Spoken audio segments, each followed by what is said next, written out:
Hola, buenas tardes. Les agradecemos que nos acompañen en esta jornada, en esta charla, en esta conversación que tendremos junto a la poeta porteña Rosa Alcayaga. Esta conversación se da en el contexto del segundo encuentro regional de escritoras y escritores de Valparaíso, que homenajea a la poeta Jimena Rivera. Es un encuentro que lleva su nombre. Eh, y es en ese espacio, con la colaboración también del Parque Cultural de Valparaíso, que se va a desarrollar esta ponencia, esta presentación y luego un pequeño diálogo que tendremos con Rosita en torno a la figura de Estela Díaz Barín. Rosal Callaga no requiere mucha presentación, ya es bastante conocida por nosotros. Ella es poeta, es periodista, y desarrolló un magíster en literatura con una tesis que se centró precisamente en la obra y en aspectos de la vida de Estela Díaz Barín. El título de esa tesis es Estela Díaz Barín, sola contra el mundo, una poeta surrealista con visos neorrománticos. Sobre los contenidos de esa tesis, Rosita nos va a exponer en primer lugar, y luego tendremos un diálogo en torno a lo que ella nos vaya planteando y a posibles dudas o zonas de discurso que eventualmente queramos revisitar desde otras perspectivas. Entonces, sin más, Rosita, te dejo la palabra. Yo saludo a Ernesto que esté conmigo. Creo que es una persona, bueno, ustedes saben, trabaja en una editorial, en Ril Editores, es un poeta y además un crítico, bueno, tiene en su labor corregir textos que envían a su editorial, y es un hombre que, diría yo, muy culto y que conoce mucho de la poesía y de la prosa. Eso es lo que quería a modo de presentación de Ernesto Guajardo. Creo que me quedó corta, pero ustedes también lo conocen acá en nuestra zona, o sea, en nuestra región de Valparaíso. Gracias, Rosita. Tenemos también, tenemos también algo que mencionar. Está trabajando como nuestra productora Javiera Espinosa, una alumna de quinto año de periodismo de la UPLA, que gentilmente se ha ofrecido para ayudarnos y grabar todo esto, darle un orden, en fin, y sobre todo decirles que ella está colaborando con Gladys González en este trabajo de la tecnología. Parece que ella se ha especializado en esta área. Bueno, mira, poema prólogo. Yo digo que este poema marca toda su obra. Es el primer poema de Razón de mi ser. De la mujer que desparramó las larvas milenarias de sus pechos en el dintel del tiempo. De la mujer que se envolvió a sí misma dentro de una madrépora en su mundo de algas y desanduvo todos los caminos para encontrar sus ansias y lanzó su agonía definitiva junto con las estrellas. De la mujer que amaba a las palomas en éxtasis de virgen y amamantaba lirios por la noche con su pezón dormido. De la mujer que supo antes que Dios del clavo y del silicio, de ella, la tentadora de la muerte durante 8 siglos, la que en sus manos tiene 2 trigales y en sus sienes de niña una rama florecida de lágrimas, de ella, la novia que tendió sus velos por sobre los abismos de ella la vencedora, la cercana, de esa mujer soy hija. Bien, ¿eso sería? Gracias, Rosita. Bueno, Bien. continuamos en esta presentación, en esta conversación ahora sobre Estela Díaz Barín con Rosita Alcayaga, poeta, periodista. Rosita, en función de lo que tú comentabas, en función de esta suerte de bloqueo o invisibilización que el canon hace sobre la figura y la obra de Estela Díaz Barín, quería que me plantearas lo siguiente. ¿Quién establece el canon? Porque durante un tiempo más bien reciente, digamos, se viene sosteniendo que el canon lo establece la academia, Mm. pero hacia mediados del siglo XX el canon lo establecía los medios de comunicación, particularmente las figuras popes de los medios de comunicación. Estoy pensando en Hernán Díaz Rieta, estoy pensando en Ibáñez Langlois, y de alguna manera eran ellos quienes dictaminaban, digamos, cuáles emperadores romanos, como Facebook, ahora pulgar hacia arriba, pulgar hacia abajo, quién era quien podía continuar las carreras de la letra. Pero en el caso de Estela Díaz, hay un doble canon que la niega, hay un canon, por así decirlo, de los pares, de los poetas, de los escritores, y además hay un canon de la academia. ¿Son ambos dispositivos culturales los que la invisibilizan, o hay el predominio de uno de ellos por sobre el otro? Yo creo que hay una cierta unión entre los dos, entre los poetas, o sea, entre los pares, fundamentalmente los varones. Nosotros, por lo menos yo hice una especie de encuesta en las mujeres, en las poetas que se dicen feministas, y hay declaraciones de jóvenes poetas que señalan que la poesía de las mujeres no es buena, que la poesía de las mujeres solo habla de pajarito, que solo habla del amor, ¿me entiendes? Entonces, hay podemos decir eso es al azar, pero nosotros lo vivimos en la práctica, pero la academia, que yo considero es una academia eurocéntrica en realidad, es una academia que responde a los centros hegemónicos. En esa academia y también en los poetas que siguen manteniendo esta postura, tienen que, eh, señalan, y es lo que yo me baso en el fondo, que la mujer es subordinada, ¿te fijas? Es subordinada, o sea, desde la filosofía hasta conceptualizar los principios de la modernidad y los principios del capitalismo, la mujer está subordinada al varón, ¿te fijas? La mujer está dedicada, en el fondo, a ser como quien en el contrato matrimonial, ¿te fijas? Se ejerce un control sobre la mujer, la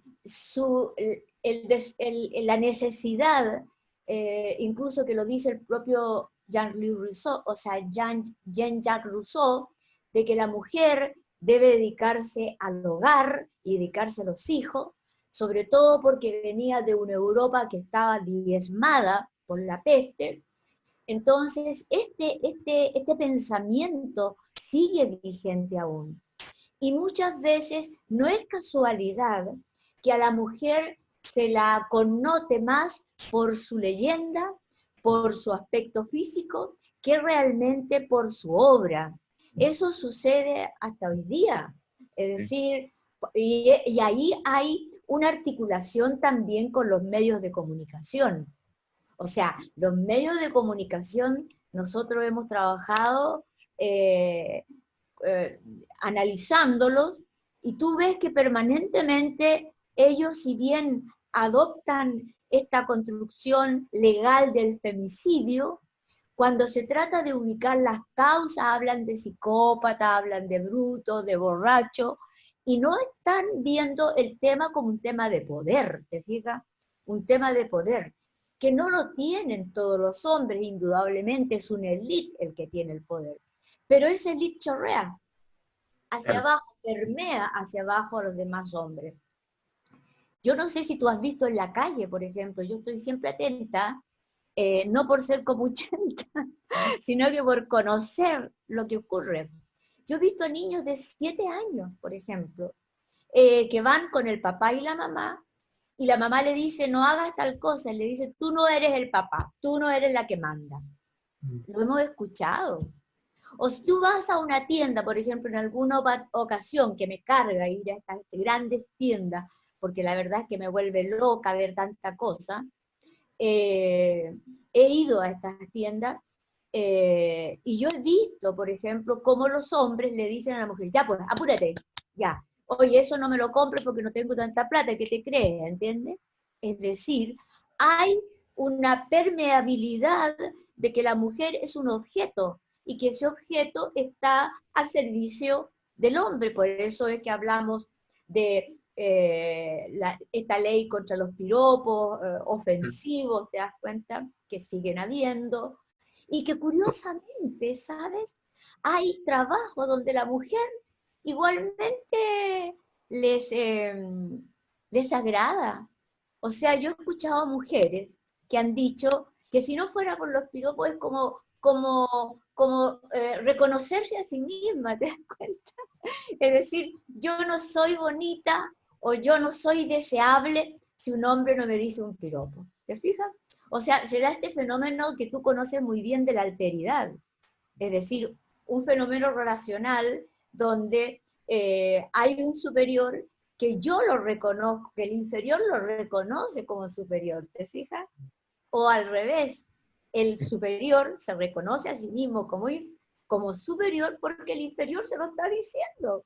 Tú eres mi amo, como medio en broma, ¿no? Pero hay encuestas incluso que certifican eso. Es decir, cuando tú le preguntas a una mujer en las encuestas, cómo quieres tú que sea tu pareja? Que sea mayor, que sea inteligente, que sea más alto que yo. Es decir, siempre, ¿te fijas? Hay en la sociedad un peso muy fuerte hacia que la mujer cumpla sus roles de esposa, de madre. Y Mm. si no es, y si no es esposa o madre, tendría que ser prostituta. ¿Ya? Claro. Entonces, eso pesa sobre toda la sociedad, aunque sea tácito. Está ahí, pesando sobre ti. ¿Te fijas?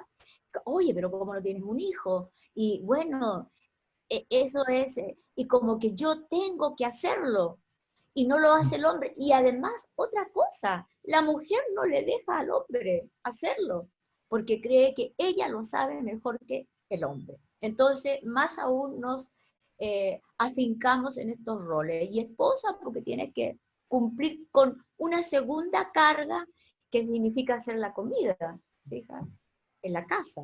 ¿No? Pero en el caso de, Y, de, de que, Estela, y eso además está articulado con los medios de comunicación y con la academia. mm, En el caso de la Estela, oye, ella es una persona eh, que evidentemente reclama sobre eso. Lo que pasa es que ella no conceptualiza bajo teoría feminista, ¿entendiste tú? No lo conceptualiza. Pero yo afirmo que en sus poemas eso está, eso está, eso está. antes de llegar a ese punto, te quería hacer una pregunta previa, porque pareciera que hay ciertas fisuras que están ocurriendo, que de alguna manera los movimientos sociales y en particular el movimiento feminista ha ido generando fisuras en esta estructura de poder. Concuerdo contigo porque particularmente los medios de comunicación, en el caso de Estela, han construido una caricatura, se centran bastante en la anécdota, se centran bastante en los episodios, más que en la obra. Es muy notable, yo soy muy fanático de las bibliografías, y es muy notable, por ejemplo, que en referencias críticas de la Biblioteca Nacional no existan más allá de 60 entradas sobre Estela Díaz, y de estas, una gran mayoría son informativas, no son analíticas, no son reflexivas, pero sin embargo, si uno desplaza la búsqueda desde los medios de comunicación hacia las revistas académicas, en los últimos 10, 15 años no hay un mare magnum de producción al respecto, pero sí han surgido distintos enfoques, han surgido más voces que hace 20 años atrás. Digamos, hace 20 años atrás me parece que no hay ningún registro, o hay muy escasos registros. Entonces, si uno quisiese explicar eso, yo creo que una hipótesis plausible es el hecho de que el movimiento feminista particularmente ha fisurado esta estructura de poder y de alguna manera, eh, no es que sea obligatorio, pero posibilita que esta obra circule. Sin embargo, me llama la atención, y te quería preguntar con respecto a tu tesis de magíster por eso, que todas las publicaciones que estamos viendo recientes sobre Estela Díaz son recopilaciones de obras, son antologías, es la puesta en escena de la obra, lo cual no es malo, porque me parece que también a ella la conocemos más por la anécdota que por la obra. La leemos poco y, y la comentamos mucho, sin leerla. Sí. Entonces, Y a pero veces sin la embargo, comentamos equivocadamente, ¿entiendes? claro, pero sin embargo es muy notable que no existan ensayos todavía, que no existan libros de ensayo, que no existan estudios. Y ahí te pregunto con respecto derechamente a cuál fue tu experiencia y particularmente cuál fue tu objetivo al trabajar tu tesis de magíster en torno a la figura de Estela Díaz. Y de paso, preguntarte por qué no la has publicado todavía. Mira, yo la verdad es que tengo una deuda con Estela, es que tengo que publicar este libro. Y además también tengo algunas satisfacciones porque yo tengo algunas cosas publicadas como artículos en realidad, eh, y he sido, no sé si será algo bueno o no, pero he sido bastante citada con respecto a la obra de Estela Díaz Barina, ¿entiendes? O sea, hay un reconocimiento, traté, tú sabes cómo es esto, de que pudiera haber una especie de equilibrio entre lo que son los autores varones, ¿te fijas?, en sus opiniones en general sobre lo que es la poesía, y, y también un equilibrio con lo que pensamos las investigadoras feministas, ¿te fijas? Ahora, indudablemente, se produce esa fisura. Además, está de decir que la propia teoría literaria feminista habla de que nosotros, nosotras, estamos abriendo fisuras importantes a través de la poesía y del pensamiento oficial, que por supuesto no es reconocido totalmente. Y incluso más, yo me atrevería a pensar que incluso la academia feminista todavía tiene cierto resquemor, cierto miedo, ¿no?, a cambiar su estilo de trabajo. Por ejemplo, tengo un libro de Susana Múnich, que es chilena, que ella ha sido una investigadora de Nietzsche toda su vida, ella es una especialista en Nietzsche. Y ella dice que no sabe cómo escribir, o sea, ella quiere hacerlo desde el yo, pero no puede porque lo obligan a hacerlo desde la tercera persona, ¿te fijas? Entonces hay como toda una rebelión, pero tienes murallas que tienes que saltar. Y saltar esas murallas significa que te van a tomar menos en cuenta lo que tú dices. Entonces hay como una especie de doble juego ahí.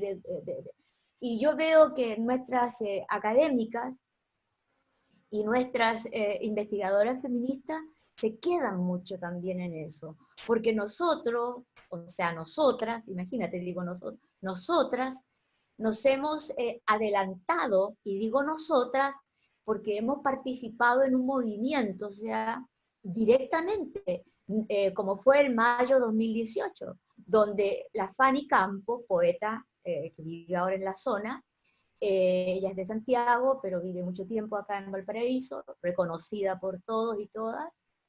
Eh, Me decía que ella, entiendes tú, ha tenido muchos obstáculos con esto. ¿Ah? Y ella misma ha sido criticada por sus pares, diciendo, pues como el tema está de moda, por eso te ganan los proyectos. O sea, bastante brutal, ¿no? Pero el Mayo Feminista nosotros lo llamamos desde Valparaíso. o sea, invitamos a las poetas que se consideran feministas a participar en el Mayo Feminista en las universidades tomadas. Participó solamente Elvira Hernández. Eso también te dice algo. Eso también te dice algo. O sea, tú te dices poeta feminista, la Soledad Fariña por ahí también, pero no en el Mayo mismo, pero tú te dices feminista, pero no te atreves a entrar a este ambiente, a este lugar, que va a ser recriminada posteriormente. O sea, por algo es, ¿no? Por algo es. Entonces, bueno, creo que el hecho de que Estela Díaz sea marginada era porque ella iba a contracorriente, ¿te fijas? Su propia poesía, aunque ella no lo diga, va a contracorriente. Siendo una poesía muy buena, ¿no? de calidad, de imágenes, tiene todas las características de la poesía, de la tradición de la ruptura, te fijas, muy clara. Pero, ¿qué es lo que dice con eso? Ahí está la gran diferencia. Y si tú te das cuenta y analizas, por ejemplo, el libro Poesía en Toma, ¿ya? De poetas que se dicen y se reconocen como feministas. La mayoría son jóvenes, la mayoría son voces jóvenes, ¿ya? Que no tienen el miedo y tienen el desparpajo, por último, de decir, bueno, y aquí estoy, ¿te fijas? Toman entonces una posición clara. Y nosotras llegamos a decir,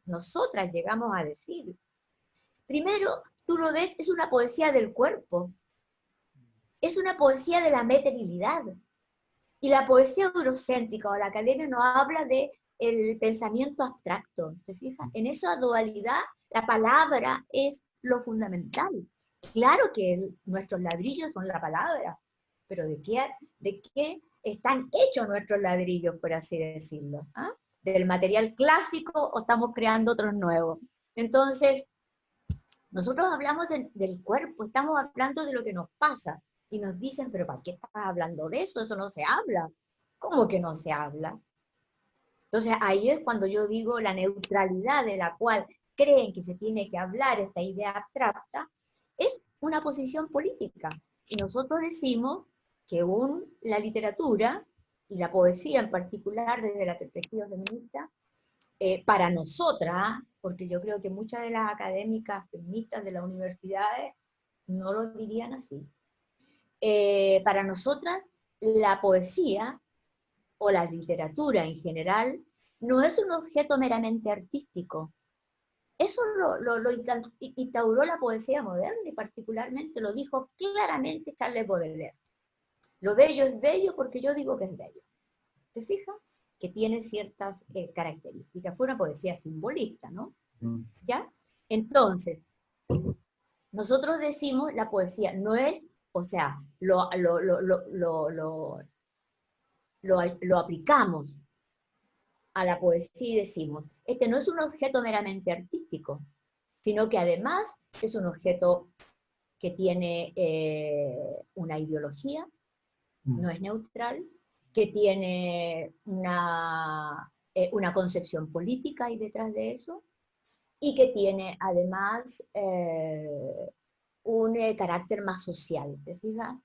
Entonces, así definimos nosotros nuestro trabajo.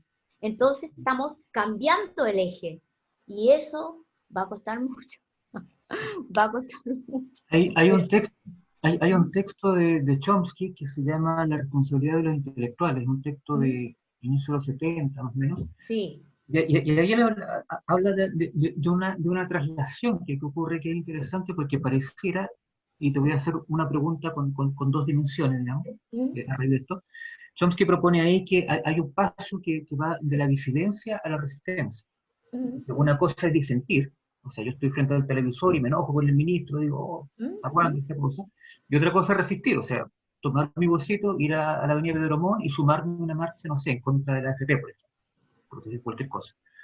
Y ese es un paso, digamos, que hay también en el desarrollo de la autoconciencia que el artista y el intelectual tienen con respecto a su obra y las praxis que sus obras tienen contenidas. Pero tú dices algo que a mí me parece extremadamente provocador con respecto a Estela Díaz Marín, cuando la citas a ella y ella sostiene que no cree en una poesía de mujeres ni en una poesía de hombres. Eso es como poner una bomba hoy en día, digamos.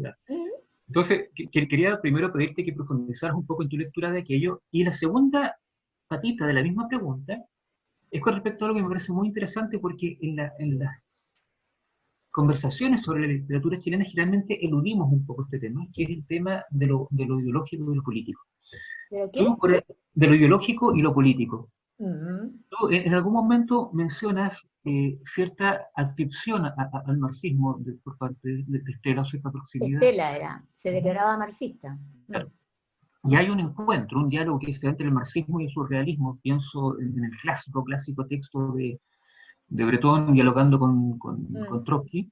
Y apoyando la Revolución Rusa, Claro, ¿entiendes? quería que te pudieras playar con respecto a esas dos dimensiones. Primero, que profundizaras con respecto a cómo lees tú esta declaración de Estela de que no hay una poesía de hombres y mujeres. Y segundo, cómo evalúas, cómo visualizas esta relación que se dio entre el marxismo y el surrealismo en su obra. Sí. Bueno, lo que pasa que en relación a lo primero que hablabas tú de Chomsky, bueno, tenemos ahí, yo he nombrado a Bakhtin, Mijael Bakhtin, que creo que pone como en un lugar bien especial esto de los enunciados como un terreno de discusión, de buscar, de distintos intereses, porque no todos somos iguales, ¿entiendes? Ahora, yo me baso un poco en eso, eh, y además también en Rancière. En Rancière, en sus últimos libros, señala la estética la estética y la política, ¿te fijas? Porque yo, además de lo que te hablaba con respecto a que no es un objeto meramente artístico, que es ideológico, político, ¿entiendes tú? Y social, evidentemente estoy metiendo el dedo en la llaga. Fíjate que, mira, a mí tuve la suerte de entrevistar, y ahí estaba Javiera ayudándonos en la Feria del Libro de Gladys, con una poeta mexicana, Cristina Rivera. Te recomiendo que leas a la poeta, tiene 2 libros que va, no sé si ya los tiene listos, la editorial Cardo, o sea, la Gladys, pero si no los tiene listos, yo te puedo mandar el PDF, ¿ya? Sobre todo el último, que es Dolerse.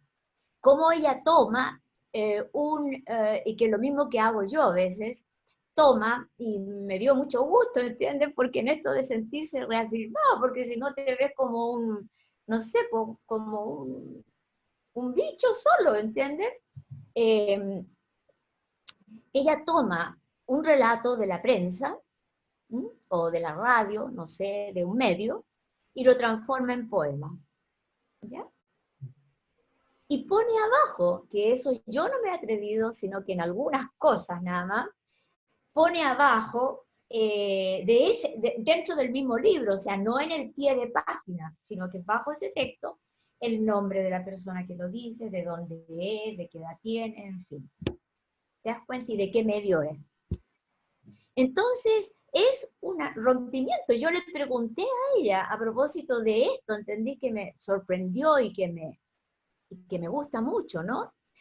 Y lo he escuchado, por ejemplo, de algunos premios que eran premios Juan Rulfo antes, pero que ahora son premios Guadalajara, de la Universidad de Guadalajara, de un francés que dice: el periodismo es literatura. Y estoy estudiando eso porque tengo un texto de un profesor español que me parece muy interesante con respecto a que él también señala lo mismo. Él dice: la poesía del siglo XX, o sea, la literatura del siglo XXI va a ser eh, el periodismo, ¿ya? Y bueno, eso ya en cuanto a prosa lo sabemos. Hay esta prosa no ficción, ¿entiendes? Pero ahora mucho más divulgada, ¿no? Tenemos el propio premio Nobel de Svetlana Alexievich, claro. 2015, que es un trabajo de recolección de testimonio. Y me decía la poeta esta mexicana, Cristina Rivera, me decía que no es lo mismo que el testimonio, ¿entiendes? No es lo mismo recoger, sino que es cómo alimentarse, ¿te fijas?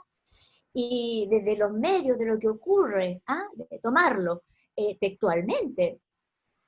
Ahora, ella me decía, Cristina Rivera me decía, cuando yo le pregunté, que yo consideraba, o que había leído, que el periodismo iba a ser la literatura del siglo XXI. Entonces me decía que sí, que había cierta resonancia con eso, fíjate. Yo voy a recoger, porque me mandó la Javiera, dice, toda la grabación, y quiero tomar ese aspecto. Entonces, ¿qué te quiero decir con eso? Yo creo que el tema está tomado, está tocado, ¿ah? Pero no está estudiado totalmente. Ahora, lo que sí me decía esta poeta, que además trabajó en Estados Unidos, ¿entendí? Tú tienes muchos premios, me decía ella que esta división entre el arte por el arte y la poesía de contenido no tenía sentido ya. No tenía sentido, ¿te das cuenta? Entonces son afirmaciones que creo yo están estudiándose incluso en propio Estados Unidos, y Estados Unidos a nosotros, creo yo que hay que leer bastante a los poetas norteamericanos, fíjate. Ellos tienen otra manera de acercarse a la poesía. Y si no leamos a Charles Bukowski, yo tengo poetas contemporáneos, actuales, de jóvenes poetas norteamericanos, ¿no? Bueno, que se han ido al relativismo total, ¿ah? Pero bueno, pero están en la senda como de mi maestro. Ay, qué terrible. El que escribió El veneno del escorpión azul. Gonzalo Millán. Gonzalo Millán. Gonzalo Millán. Si tú ves la poesía de Gonzalo Millán, la has visto en La Ciudad, por ejemplo. Tú ves el nombre a los objetos de la ciudad. ¿Ah? Sí, sí. Tengo un poema del automóvil. ¿Ah?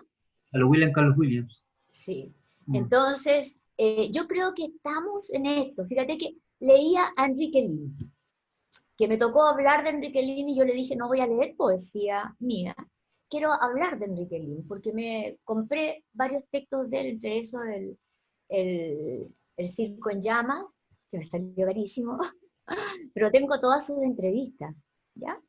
Entonces, fíjate que me llamó mucha atención, porque yo quería saber, ya que él es discípulo de Parra, quería saber qué pensaba. Fíjate cuando le preguntan acerca del futuro de la poesía latinoamericana, o sea, el futuro de la poesía, él decía, tenemos que preocuparnos de Latinoamérica, ya olvidémonos de Europa, decía. Olvidémonos de las vanguardias, olvidémonos de eso, ¿entiendes? Ahora vivimos en un continente hambriado, tenemos que preocuparnos de lo que ocurre acá. Entonces, hay varias chispas. Lo que pasa es que nosotros nos ponemos un poco más audaces. ¿Ah? Creo que también nos da la libertad de ser las subalternas que toman la voz, se transforman en sujeto, y yo puedo hablar, ¿entiendes? Se nos va acabando el tiempo, así que te quería hacer una consulta con respecto a esto mismo, porque tú mencionabas estos rasgos, estos trazos de la religiosidad en la obra de Estela Díaz, comentabas también cómo había repercutido eso en tu logro. Mientras te escuchaba, yo recordaba alguna vez que una frase ahora tengo yo, de Jorge Amado, decía, soy marxista pero creo en los milagros. Yo creo que eso es propio de un continente. O sea, somos un continente que tiene un etos religioso determinado, independientemente que uno crea o no crea. Sí.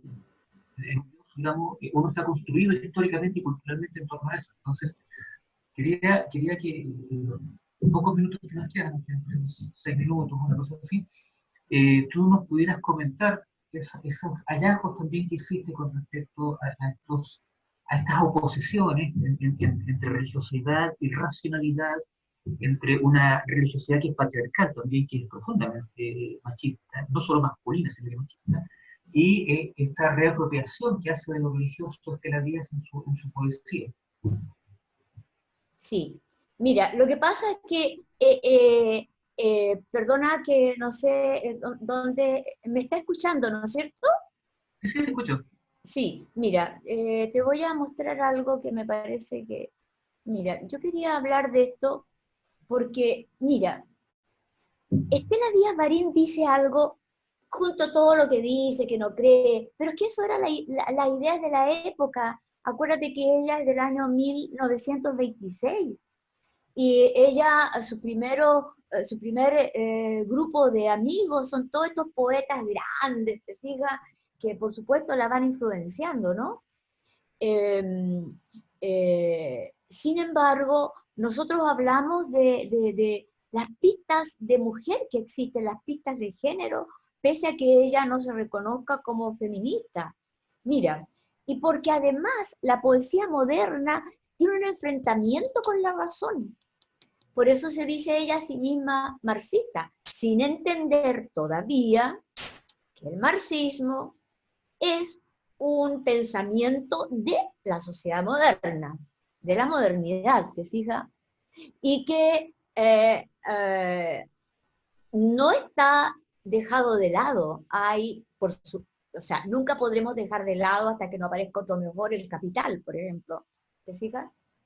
Pero sí hay otra manera de ver en el terreno cultural. Yo creo que en el terreno cultural el capitalismo nos ha ganado, ¿ya? Porque ha inundado y nosotros nos hemos ido quedando atrás en ese sentido, ¿no? Entonces, mira lo que decía Estela Díaz Marín cuando ella la sacan en una foto, ¿ah? La sacan en una foto en una entrevista, a ver si lo logro leer, ¿ya?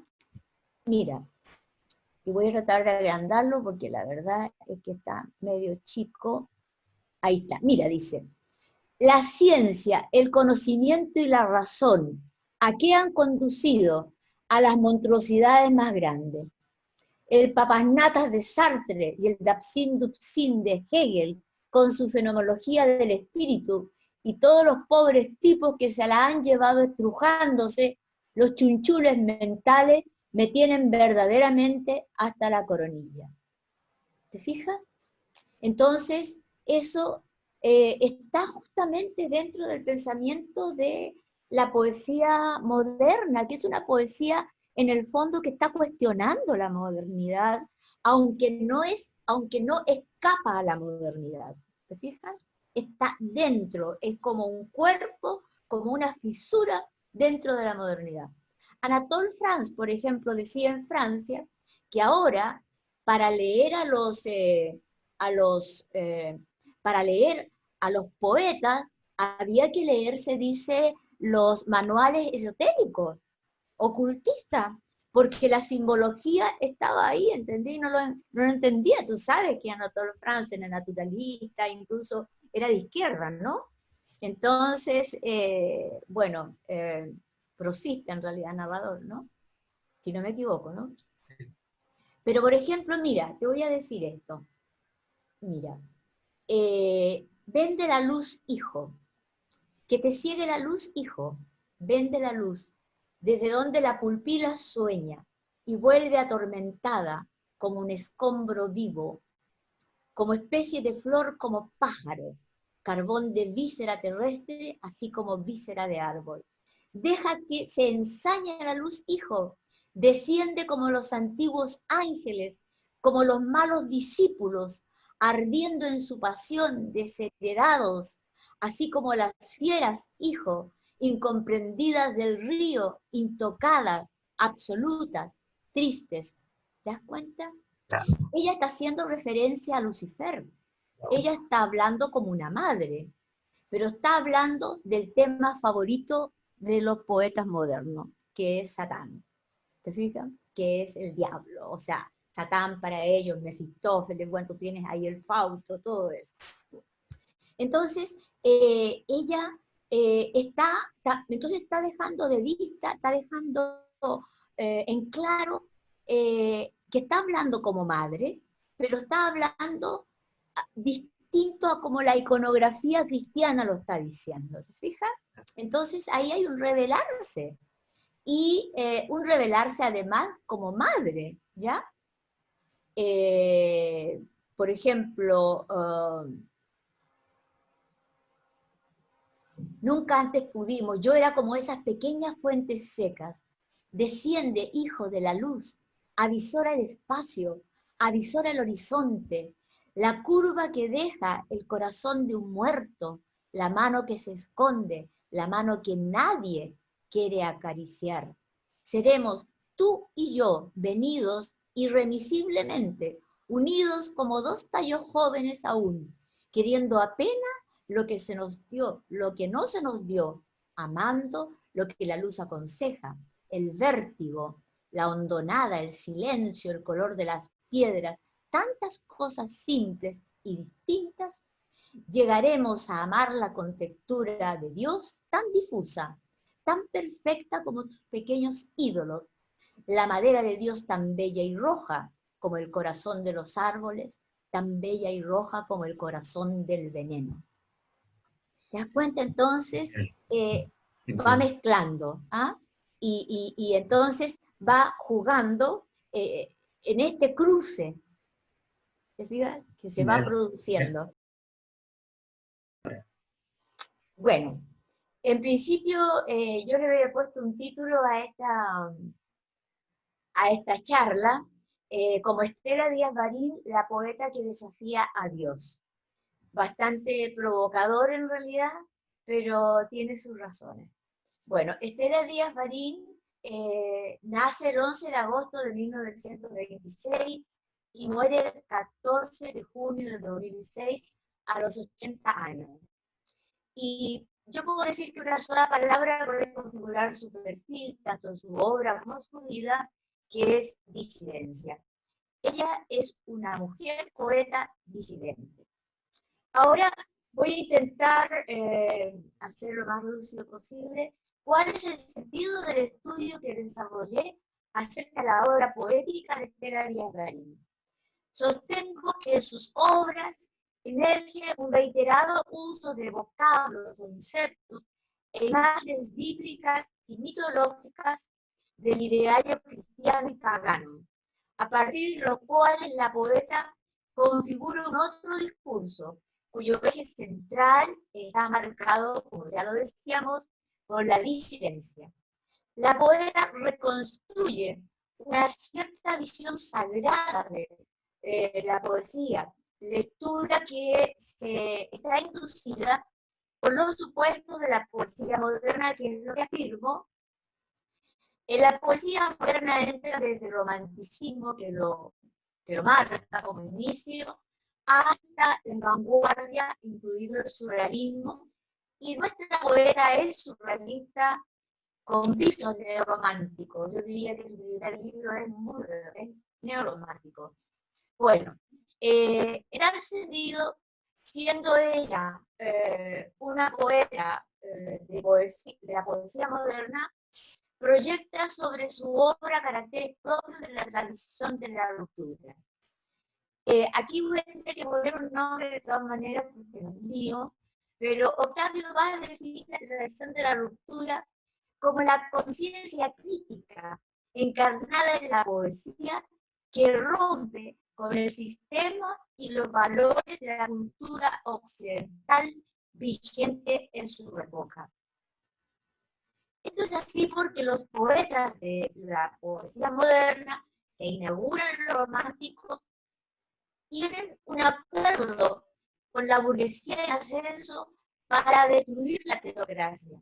Sin embargo, cuando se dan cuenta que los filósofos de la Ilustración, al conceptualizar los conceptos del capitalismo, del inicio del capitalismo, erigen la razón verdaderamente como un dos. Y ahí tenemos a Francisco de Goya, pintor romántico, que siempre lo nombro en los poemas. El sueño de la razón engendra monstruos, y lo vemos hoy día. La pandemia no es casualidad, y vivimos también en un mundo donde la naturaleza está despedazada, por lo tanto, ellos querían dominar la naturaleza, bueno, aquí estamos. Entonces, la teoría de género, ¿para qué la uso? El análisis interpretativo que yo hago de su escritura, que la ubico dentro de la poesía moderna,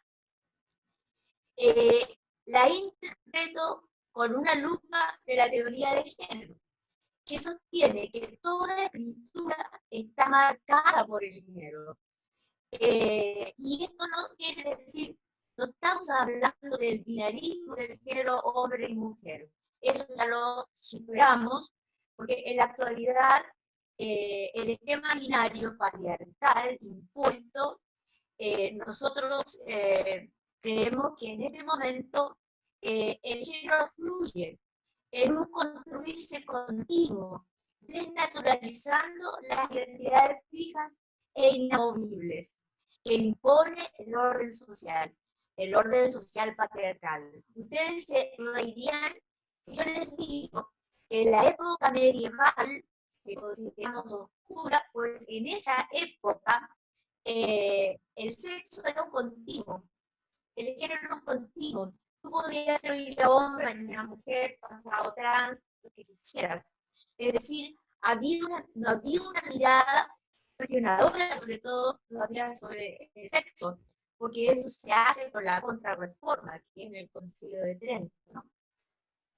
Entonces, aunque Estela no adhiriera a los movimientos feministas ni participaba de esa visión de mundo, intentamos demostrar aquí que ella impugna el relato canónico vigente, sobre todo el relato canónico cristiano, y para establecer la diferencia lo hacemos desde la categoría perspectiva de una mujer. Si tuviera que definir a Estela Díaz Barín y su obra, eso puede resumirse en un hermoso y breve texto que yo comparto con ustedes. Ella dice, para mí nunca se arrodilló el día y veía el sol a través de la noche, porque mi vida era una sola noche precipitada y solitaria. Poema primero, Canto de Anadir, que pertenece a su segundo libro del año 1953. ¿Ya? Esto rompe este verso a través de la noche y no a través del sol, rompe la dualidad cartesiana que en el fondo funda la modernidad y el capitalismo, donde el alma está primero y el cuerpo está segundo, en orden jerárquico, ¿no? El espíritu primero, el cuerpo, la materialidad en un segundo orden.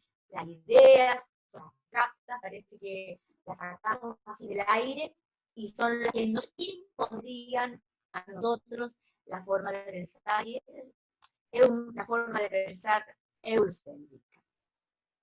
En la introducción al libro Rubén Darío Azul, Cantos de Vida y Esperanza, se sostiene que dicha resacralización que se funda en la creencia del carácter demiúrgico del arte, es decir, la visión platónica del alma, del espíritu, y sobre todo se funda en la palabra como palabra mágica, la palabra poética como un doble del universo como divinidad, y se realiza todo este trabajo poético, aunque ustedes no lo crean, a través de figuras retóricas. La metáfora es la que interpreta, es la fundamental en esta palabra poética como un doble del universo. Cómo unirlo, investiga el niño como con el mago como. La sinestesia, que son los sentidos, ¿no? La forma como la poesía, según Rimbaud, la lleva a los sentidos. O la catarsis, que es una característica del surrealismo que acerca cosas totalmente distintas, ¿ya? Comparaciones, personificaciones, silencio, metonimia. más que elementos retóricos, constituirían para los poetas modernos una traducción analógica del cosmos en su profunda unidad. Solo para mencionar un ejemplo, bueno, les decía, la sinestesia, que es la poesía de las sensaciones, y que los modernistas siguieron por la ruta de Rimbaud una forma de expresión de la sacralidad del universo. Bueno, por fecha de nacimiento, Estela Díaz Marín puede decirse que pertenece a la llamada generación del 50, forma de ubicar a los poetas con los cuales yo tengo discrepancias, pero así la ubicaron, y dentro de ese grupo estaban dos corrientes. Que siguieron por el grupo que trazara Nicanor Parra, entre ellos siguieron Enrique Teller, Gonzalo Rojas en su segunda etapa, después de Miseria, y además me parece que ahora él me puede hablar después Ernesto, Armando Uribe. O sea, ellos siguieron la senda de Nicanor Parra. Solo por nombrar algunos. La antipoética parriana entre 1948 y 1950 nace en una relación de continuidad y contradicción parcial, total, a las representaciones poéticas inauguradas por el vanguardismo. Constituiría una clausura de la época modernista vanguardista, en el año 50, la poesía chilena, ocasionalmente de la hispanoamericana. Eso subraya José Miguel Vicuña. A juicio de Vicuña, eso podría ser el probable nacimiento de la poesía actual chilena. Ahora, por lo demás, Parra se declara como moderno. A diferencia de Estela Díaz Marín, que a contracorriente siguió el camino de la vanguardia. La poeta fue una continuadora, creadora de la gran tradición de la poesía vanguardista y más específicamente del surrealismo. Ahora, al interior de la generación del 50, Estela Díaz Marín puede ser clasificada, si de clasificaciones hablamos, como poesía existencial y metafísica. No obstante, yo afirmo que ella no es una poeta religiosa, ella no es una militante religiosa, por el contrario. La obsesión de la poesía moderna, por eso se confunde, era constituirse un sustituto de las religiones tradicionales, pero desde la perspectiva sagrada, secularizada, ¿ya? Entonces, ya decíamos dónde ubicábamos la poesía moderna. Creo que es importante decir que Estela Díaz Marín fue silenciada, y así lo certifica una antología crítica de la poesía chilena en su todo cuarto, un gran trabajo que hay hecho de Naín Gómez, donde en el tomo cuarto ponen a Estela y dice que ella en realidad es una rebelde, es un prototipo cuestionadora, marginal y marginada, lo que influye, dice, posiblemente en el borramiento del canon literario. O sea, allá se la borró del canon literario. En la revista Simpson, por ejemplo, de la serie en el año 1992, Estela Díaz Marín dice: hubo hombres que dijeron a esta galla galluda y controvertida, pongámosle una lápida encima. Y agrega, por ejemplo, cuando el periodista de la revista Simpson 7 le dice, pero la Carolina era buena para los combos. Entonces Estela le contesta: ¿viste que caíste en la anécdota? En la cosa tonta, no era bueno para los combos. Sencillamente tenía que defenderme, porque verdaderamente los chacales andaban como mangas de helicópteros encima de mi cabeza. Todos centran su atención en la leyenda, no en su obra. Y en su entrevista, y en una de sus entrevistas dice: yo tengo que decir una cosa, Nunca en la vida, y perdóname que te lo diga, nunca en la vida ningún hombre crítico, ninguna mujer crítico se había preocupado de estudiar en mis cosas. Nunca nadie. Ahora recién lo están haciendo. ¿Quiénes lo están haciendo? ¿Es el señor Valente? ¿Es otro señor? No. Son las mujeres con todo el celo que se les atribuye, las que están abriendo el camino. Eso lo dijo en 1992. Y por eso preguntemos qué es el canon literario. Responde Nelly Richard, una de las mejores investigadoras chilenas, es un sistema de normas y convenciones que está al servicio de la cultura oficial y de la tradición literaria hegemónica. Ahora, el ingreso de determinados textos a la secuencia reconocida de la tradición literaria obedece a ese canon. Ya dijimos entonces que se reconoce que queda mal informada del canon literario chileno. Dicen que por ser rebelde, amiga de las verdades, cuestionadora, marginal y marginal. ¿Quién es el que tiene la última palabra a la hora de escribir? ¿Cuáles son las normas y convenciones específicas para encontrar un texto citado? Lo que es verdadero depende de quién controla el lenguaje y el hombre ha tenido hasta ahora un mayor control de él, afirma Manuel Alcides Jofré, poeta y profesor titular de literatura de la Universidad de Chile. Bueno, lo lamento, murió hace pocos años, yo lo conocí, y era súper machista, pero en todo caso, le recomiendo leer en los bordes sobre el Congreso Internacional de 1987, cuando las mujeres en Chile, en plena dictadura, levantan un Congreso Internacional para ver la poesía latinoamericana de las mujeres. ¿Ya? Eso sale ahí. Y agrega que los valores literarios y convenciones de la escritura literaria han sido conformados mayormente por hombres. Yo diría desde la visión de la poesía moderna eurocéntrica. Rubén Darío copió esa, o sea, copió, ¿cómo decir? Canibalizó, transformó esa poesía, porque Chile, que el hombre estudió, ya se leyó toda la poesía del siglo oro de España, y posteriormente se leyó toda la poesía francesa, ¿no?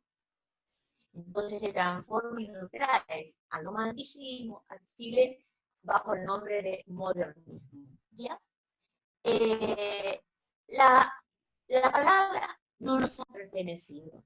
Desde el Génesis, Dios ordenó a Adán colocar el nombre de las cosas. Las mujeres escritoras y poetas debemos buscar estrategias discursivas que nos permitan evadir la censura e incluso más común de lo que parece, la autocensura que consciente o inconscientemente nos aplicamos a nosotros mismos. Este campo de ambigüedad ha sido un cruce entre el sistema literario canonizado, que está presente, que lo hemos estudiado, que lo conocemos, y con el otro sistema, que es el sistema de escritura femenina, que no es estable, no es definido ni institucionalizado. Sin embargo, yo me afirmo en una propuesta que hace Bakhtin, un investigador ruso, que dice que muy conocido en el ámbito literario, que en un enunciado, o sea, en un texto, se produce un debate entre diferentes,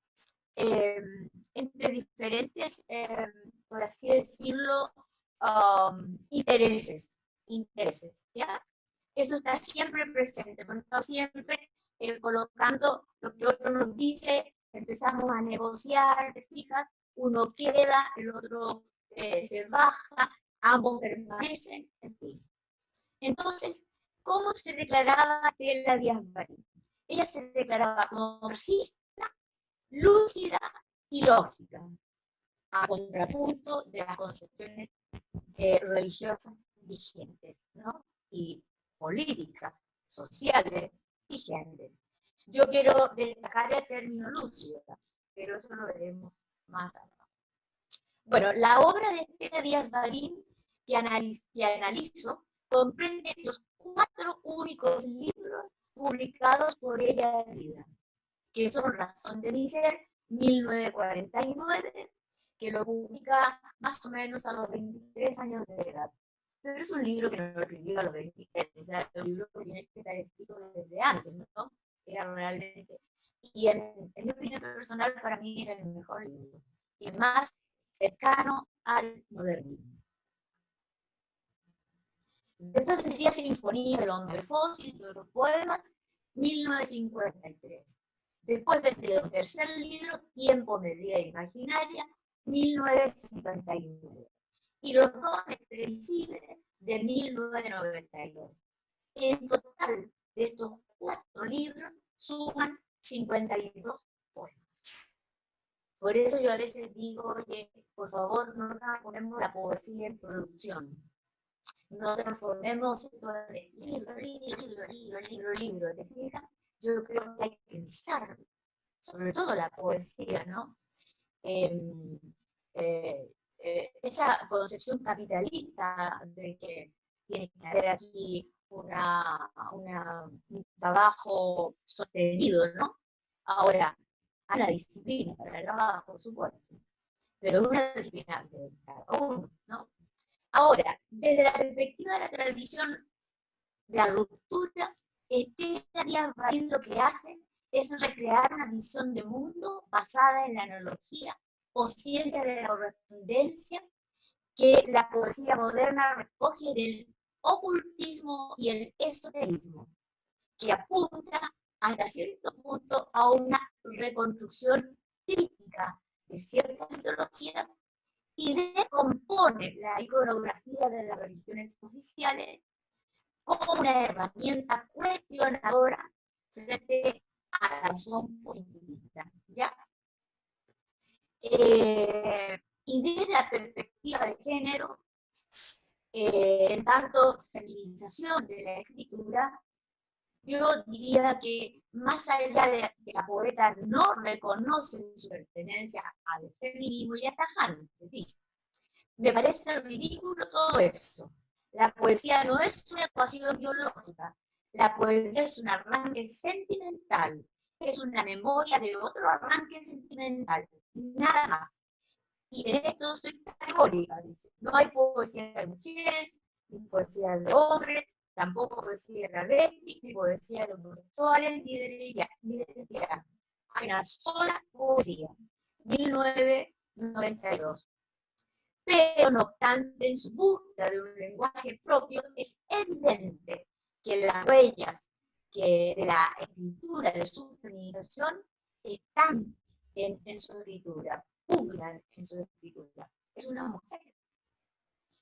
No hay que olvidar entonces que Estela Díaz Barín tiene un segmento de su infancia y adolescencia, donde estudió colegio católico, de una fuerte influencia de raíces cristianas.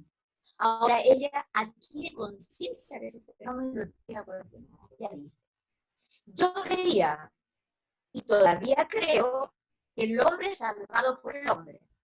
Esa es una cuestión que se me dio a mí cuando yo era chica. Yo dije, Dios no existe, por lo tanto el hombre salva al hombre. No es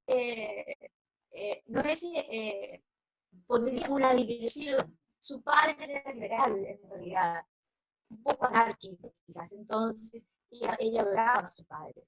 Que yo gritara esto, dice, la simpleza de mi pueblo, o sea, que Dios no existe, produjo ciertos inconvenientes. Pero yo creía en la Virgen de Lourdes. Esa es una entrevista que le hace al Mercurio. No solo fue así Estela Díaz Barín, lo fue Vicente Huidobro, que él, en su obra Cumbre Atazor recurre como salvadora a la Virgen María.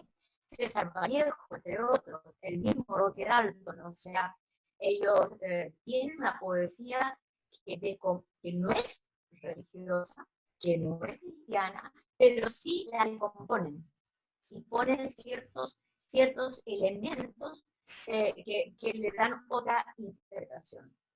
Como en todos los poemas, la interpretación deben decidirla quienes lo leen, aunque se equivoquen.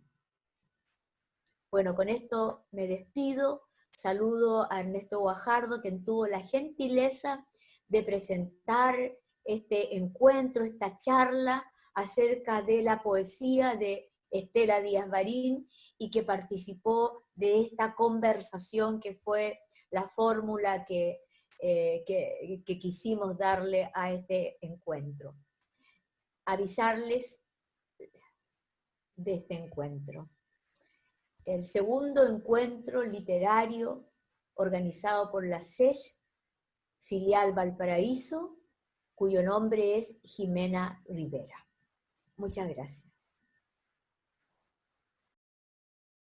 Decir que la gente vuelve a despertar, los pueblos del mundo se levanten y con todos los amantes de la libertad vengan a cantar como aquel tiempo donde la esperanza vuelve a navegar para hacer del mundo un encuentro entre hombres y mujeres en libertad.